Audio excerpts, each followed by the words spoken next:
I froze when I saw her, but then I remembered everything. 9 years ago, I buried two caskets. One held my fiancé, the other my 5-year-old son. A drunk driver tore through a red light and through my entire world. They said, "Move on."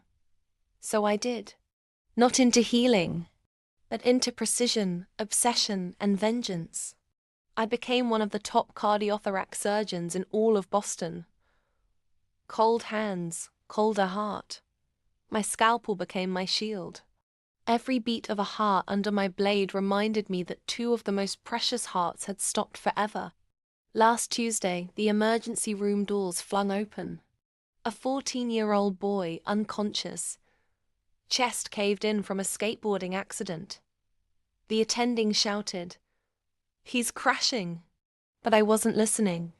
I was staring, because beside that stretcher stood her, Eleanor Grant, a woman with a face carved into my nightmares, the very one who killed my family, the drunk driver, a wealthy socialite who paid off the judge, escaped prison, and held a press conference 2 days after the funeral, thanking God for mercy.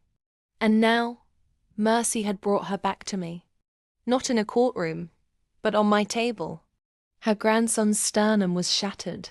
He needed emergency open-heart surgery, and I was the only surgeon who could save him.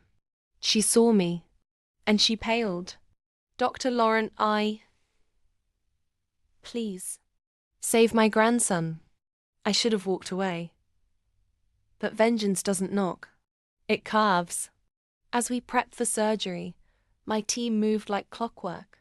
But my mind played 9 years of screams, sirens, and the soft lullaby I used to sing to my son.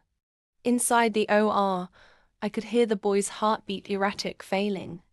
I had every tool to end it. One slip, one hesitation. No one would question me. But then, I looked at the boy. He had my son's eyes. My hands trembled. I didn't become the best to take lives. I became the best to rise above death. So, I saved him. I saved her grandson. And when Eleanor barged into the recovery room with crocodile tears, I didn't yell. I handed her an envelope. Inside was a court summons.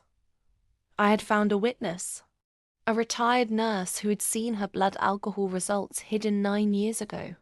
The case was being reopened. But that wasn't the best part.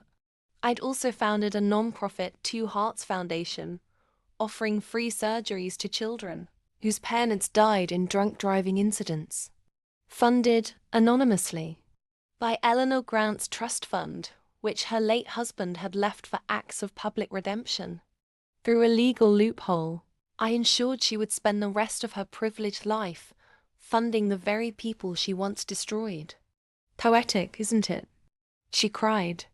I didn't, because revenge isn't always about taking a life.